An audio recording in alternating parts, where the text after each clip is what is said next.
예, 부족한 자가 이 거룩한 시간 이 강대상에 섰습니다. 비록 부족한 자가 말씀을 전하지만 이 예배가 끝나는 시간에는 저의 부족한 모습이 기억나지 않았으면 좋겠습니다. 오직 하나님의 말씀과 그 십자가의 은혜만이 기억에 남아서 돌아가는 그런 귀한 시간이 되기를 소원합니다.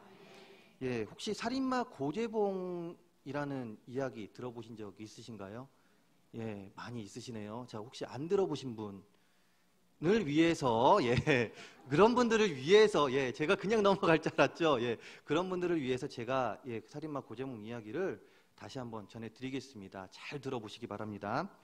이야기는 이렇습니다. 1960년대에 일어난 일이에요. 이제 고재봉이라는 군인이 있었는데, 그 당시 부대장이었던 박중영 집에서 이제 그 집안일을 돌보는 일을 하였다라고 합니다. 그런데 이 고재봉이라는 병사죠. 군인이 그 박중영의 집에 있는 물건을 하나 훔치게 됐습니다. 네, 도둑질이잖아요. 그래서 감옥을 가게 되죠. 근데 여기에서 이제 사람이 두 갈래로 나뉩니다. 아, 내가 잘못했구나 회개하는 사람이 있고, 한 갈래는 내가 복수를 하겠다. 근데 고재봉은 복수를 하겠다라는 그런 부류로 이제 간 거였어요. 이를 갈았던 겁니다. 내가 나가면은 그 가족을 죽여버리겠다라고. 결국 고재봉은 이제 출소를 하게 됐죠. 시간이 채워져서. 그리고 그가 가장 먼저 한 것은 도끼를 산 일이었다라고 합니다.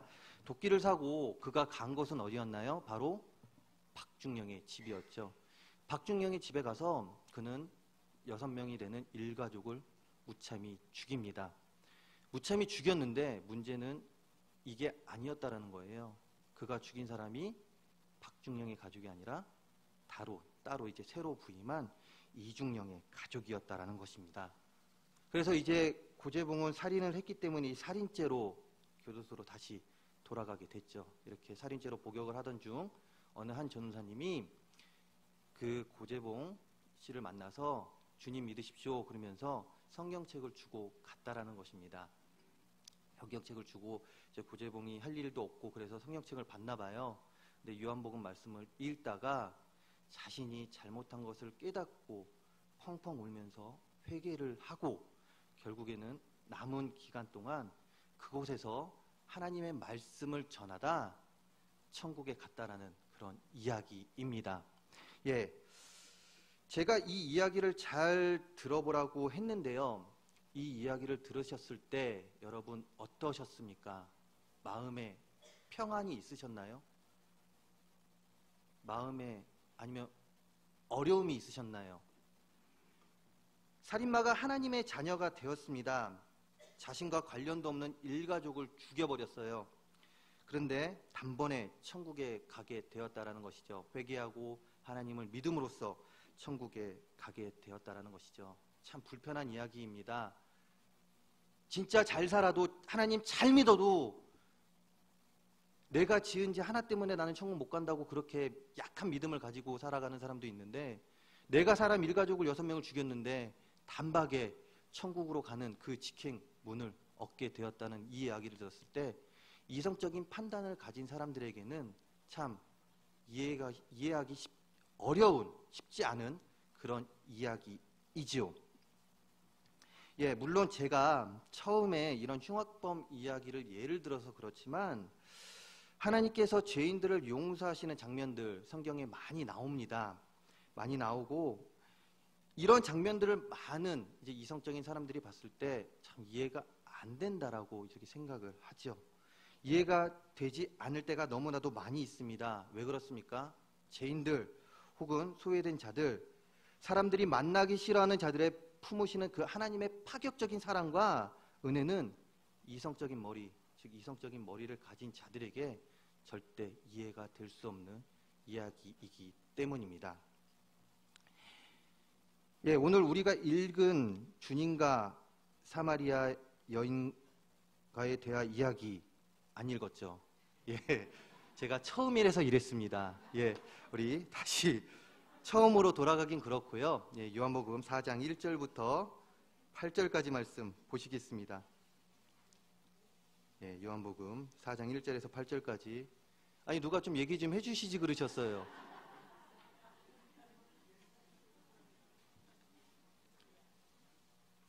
예, 요한복음 4장 1절에서 8절 말씀 1절부터 제가 읽도록 하겠습니다. 15절은 아닙니다. 1절 제가 읽겠습니다.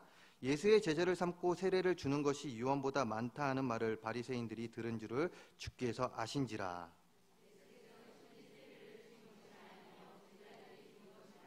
유대를 떠나사 다시 갈릴리로 가실새 사마리아에 있는 수가라는 동네에 이르시니 야곱이 그 아들 요셉에게 준 땅이 가깝고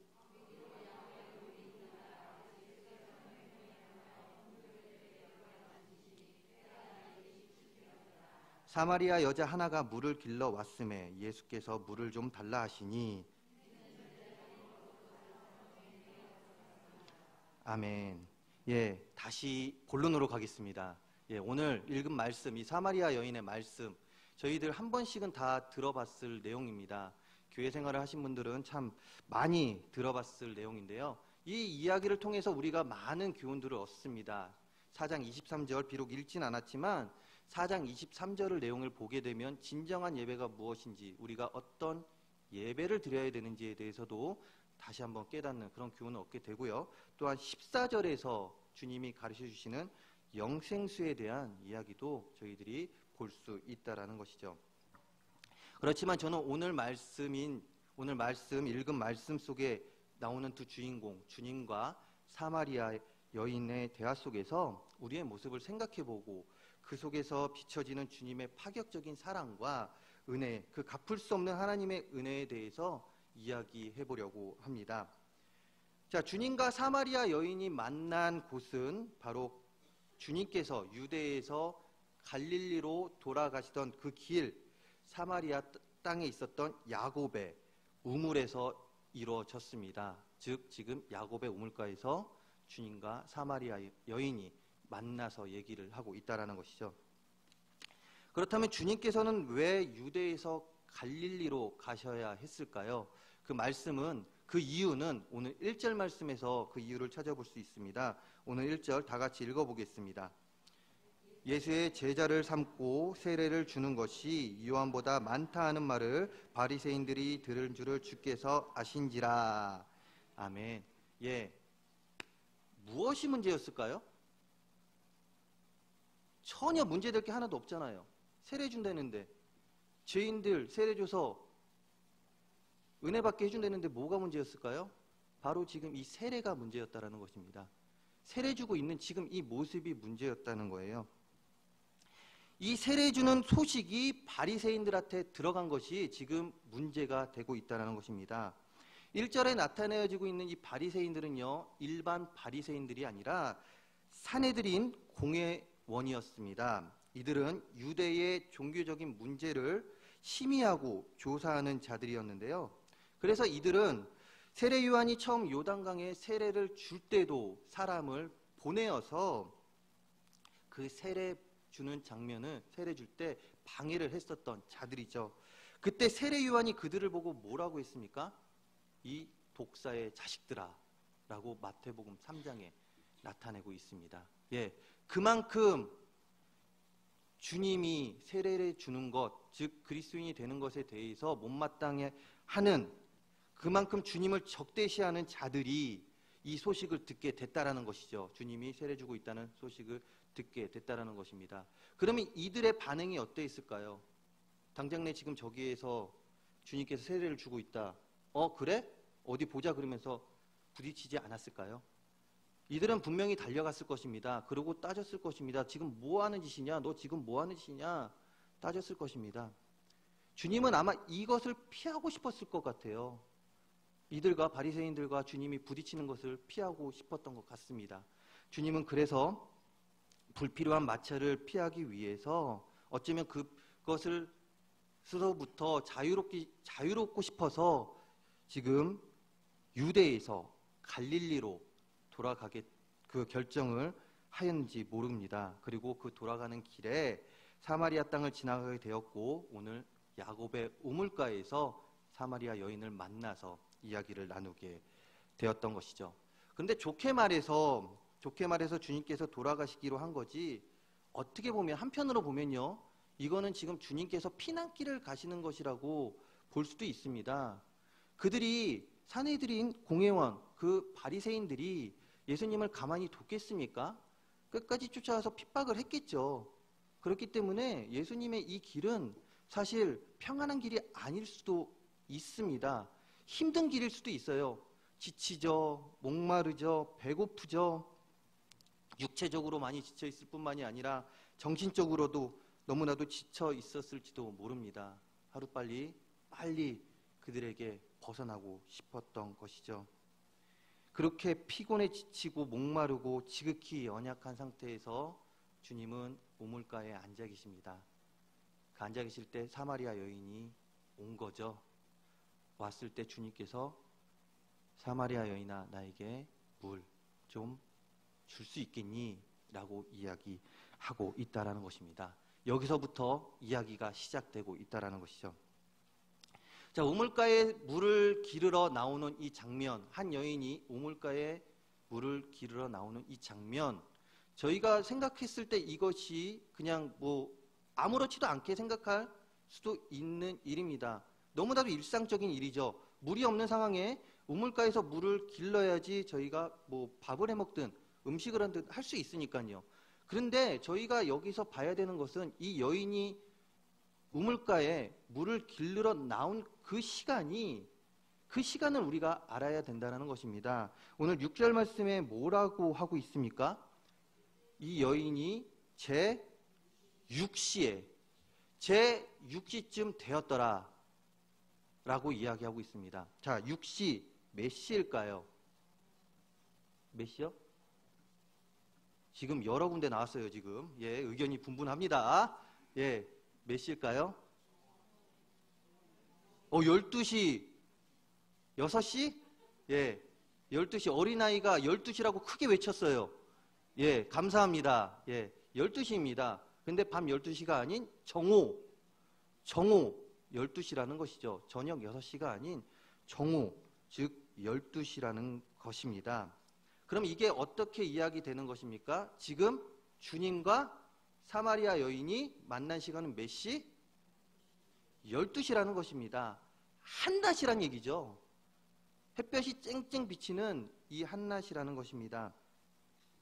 그렇다면 왜 사마리아 여인은 이 12시 땡볕이 해가 비치는 12시에 물을 길르러 나와야 했던 것일까요?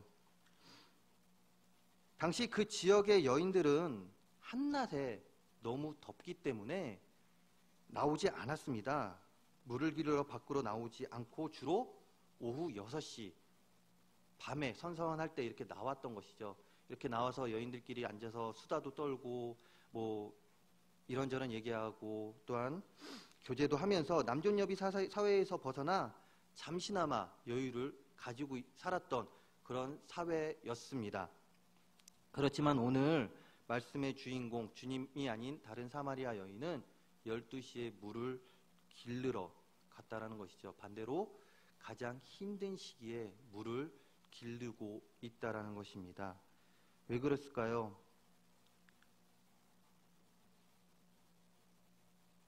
이 여인은 다른 사람들이 봤을 때 불결했던 여인이기 때문입니다. 소외될 수밖에 없었던 여인이기 때문입니다. 오늘 4장 말씀 뒤에 읽진 않았지만 뒤에 보면 잘 나타내지고 있죠. 사마리아인들은 혼혈들이기 때문에 순혈주의를 주장하는 유대인들에게 의해서 천시되었던 사람들이었습니다. 유대인들 사이에 상종도 하지 말아야 할 자들이었죠.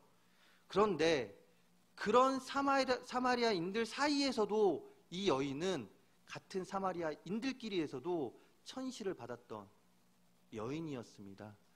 그 누구도 만나주지 않으려 했었던 그 여인이었다라는 것이죠. 얼마나 마음에 상처가 되겠습니까? 다른 사람들과 이야기를 하고 싶어도 이야기를 할 사람이 없습니다. 만나서 교제하고 싶어도 그럴 사람이 없었던 거예요.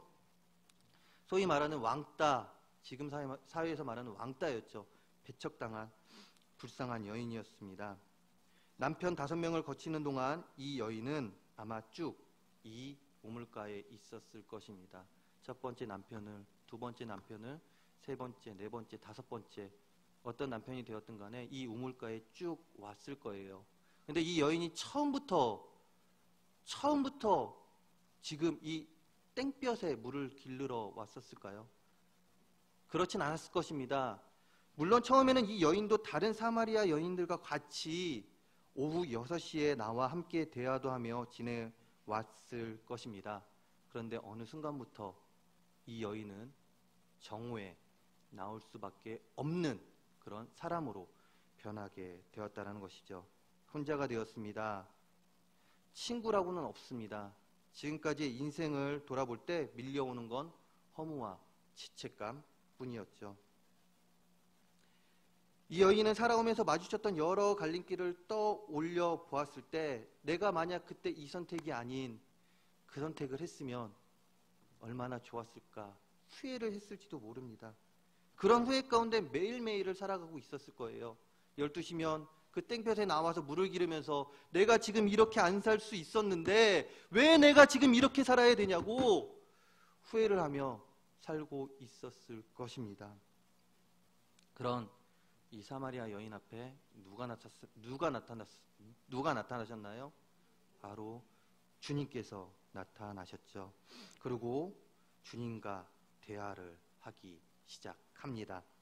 요약해서 말씀드리면 주님을 영접하기에는 너무 불가능해 보이는 사마리아 여인에게 소외된 그 자에게 소외되었던 그 자가 주님을 만났다라는 것입니다.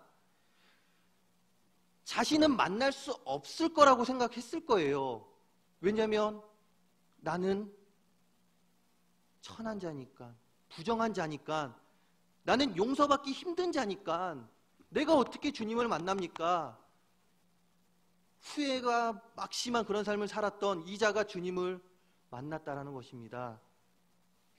어느 날 갑자기 주님께서 나타나 주셔서 사마리아 여인을 만나 주셨고 또한 이 여인은 주님을 만남을 통하여 큰 깨달음을 얻게 되었다라는 것이죠. 즉 주님의 사랑, 갚을 수 없는 하나님의 놀라운 은혜를 허락받았다라는 것입니다. 내가 받을 수 없었던 그 사랑, 내가 받을 수 없었던 그 은혜를 지금 이 여인은 얻었다라는 것이죠. 단지 대화만 하신 것이 아닙니다. 그 사랑을 느낀 것만이 아닙니다. 은혜를 받은 것만이 아닙니다. 회개할 수 있는 찬스까지 주었고 고백하게 하셨으며 참된 진리가 무엇인지 깨닫게 해주시는 그 시간을 얻을 수 있었다라는 것입니다. 바로 사마리아 여인이 주님께서 만나 주심을 통하여 그런 기회를 사마리아 여인이 얻었다라는 것이죠. 그 누구도 생각하지 못했을 것입니다. 이 사마리아 여인이 주님을 만난다는 것. 제가 방금 말씀드렸듯이 이 사마리아 여인, 주님께서 이 사마리아 여인을 만나 준다는 것도 아무도 못했을 것이고 이 사마리아 여인도 전혀 꿈에도 생각했지 못했던 일이었죠. 그런데 결국 주님께서는 사마리아 여인을 만나 주셨고 사마리아 여인은 4장 28에서 29절에서 나타나고 있듯이 주님을 전하는 자, 주님의 자녀로 변할 수 있었습니다. 그렇습니다. 주님께서 우리를 찾아오시는 것은 항상 이와 같았습니다. 그렇지 않습니까? 주님을 영접하기에 너무 불가능해 보이는 우리의 모습 속에서 우리가 살아가고 있을 때 주님께서는 어느 날 갑자기 저희들 앞에 다가왔던 것이죠. 저희의 마음을 만져주셨습니다. 저희의 마음을 만져주시고 또한 회개케 하셨고 위로해 주셨고 우리의 마음을 따뜻하게 해주셔서 하나님을 마음에 품을 수 있게 또 하나님의 자녀로 살아갈 수 있는 그런 자로 우리를 만들어 주었다라는 것입니다. 이 모든 것 우리의 이성으로는 생각할 수 없는 일입니다. 우리의 이성적인 생각으로는 절대 생각할 수 없는 일이지만 주님의 파격적인 사랑과 갚을 수 없는 그 하나님의 은혜로는 가능했다라는 것입니다. 우리가 아닌 하나님이 하셨다라는 것이죠. 예, 제가 지금 이렇게 봤을 때 어떻게 보이나요? 되게 순해 보이시나요? 아, 예, 감사합니다. 웃으시는 거 보니까 아닌 것 같은데요. 예. 여러분들도 이런 분들도 계시죠. 제가 왕년에, 예, 많이 이런 얘기들 하시죠. 왕년에 이랬다 저랬다. 예. 제가 비록 지금 약간은 순해 보일지 몰라도 제가 사실 조금 불량 학생이었습니다. 부모님에게 항상 조금 걱정을 끼쳤던 그런 자였죠. 그렇지만 이런 자도 만나 주셨습니다. 이런 자를 어떻게 만나 주셨냐면 수련회 가운데 저를 만져주셨는데 저는 진짜 하나님께서 저를 만져주실지도 몰랐어요. 만져주실지도 몰랐고 또한 하나님께 나아갈 때도 이것은 거짓말입니다. 하나님 거짓말하지 마세요 라고 했던 자입니다. 그렇지만 그 하나님께서는 제가 너무 불쌍해 보였나 봐요. 불쌍해 보였나 봐요. 저를 만져주셨고 제가 지금까지 살아오면서 하나님의 마음을 품고 이 자리에 서게 해 주셨다라는 것입니다. 우리가 언제 하나님을 만났는지 기억나십니까? 우리의 삶 가운데서 언제 하나님을 만났는지 기억나십니까? 그 이후의 삶을 한번 생각해 보셨나요? 내가 그 이후의 삶을 어떻게 살아가고 있었는지 생각해 보셨습니까? 파격적인 사랑을 주셨습니다. 파격적인 은혜를 주셨습니다. 죽을 수밖에 없는 우리를 하나님의 사랑으로서 살려주셨고 죄인된 우리를 구원해 주셨다는 것입니다. 믿으십니까? 그 사랑 얼마나 큰지 모르겠습니다. 우리의 작은 마음으로, 우리의 작은 이성으로 깨달을 수 없는 그 사랑. 여러분 지금 그 사랑 앞에 어떤 모습으로 나아가고 계십니까? 여러분은 지금 그 모습 앞에서, 그 주시는 하나님의 사랑 앞에서 어떤 모습으로 나아가고 계시냐는 것입니다. 하나님의 사랑을 받은 자는 하나님의 사랑을 전해야 됩니다. 사마리아 여인이 그랬습니다. 소외되어서 내가 살 수 없다라고 했을 때 주님께서는 사마리아 여인을 만나 주셨고 그 가운데 사마리아 여인은 하나님을 전하는 자가 되었다라는 것이죠. 우리가 그렇게 돼야 된다라는 것입니다. 하나님의 사랑을 받은 우리가 하나님을 전하는 자가 되어야 되고 하나님의 사랑을 받은 우리가 하나님의 사랑을 이웃에게 전해서 이웃의 마음을 따뜻하게 만들 수 있는 자가 되어야 된다라는 것이죠. 첫사랑, 하나님과의 첫사랑, 그때가 언제인지 다시금 기억해 보시기 바랍니다. 그리고 그 첫사랑, 그때가 나에게 얼마나 소중했었는지 다시금 생각해 보시기 바랍니다. 그때를 생각하면 두근두근 거리죠. 그때의 그 마음을 가지고 다시금 신앙생활하는 우리가 되었으면 합니다. 과거가 아니라 지금까지 얌전했던 그런 신앙생활이 아니라 그 첫사랑이 회복되어서 하나님이 나를 사랑해 주셔서 내가 그 사랑에 멈출 수 없습니다. 내가 가만히 있을 수 없습니다. 하나님, 내가 그 사랑 이제는 전하며 나아가겠습니다라고 고백하는 우리가 되기를 소원한다라는 것입니다. 하나님 사랑합니다. 하나님 사랑합니다. 하나님 사랑합니다. 이 고백이 나의 마음속에서만 머무는 것이 아니라 여기 계신 우리의 마음속에만 머무는 것이 아니라 하나님, 내가 하나님을 사랑하기 때문에 이제 하나님의 그 사랑을 이웃에게 전하겠습니다. 내가 이제 그 사랑을 이웃에게 전하여 하나님의 그 파격적인 사랑과 은혜를 그들이 알게 하겠습니다. 라고 고백하며 살아가는 우리 우이제일교회 모든 성도님들이 되시기를 간절히 소원합니다.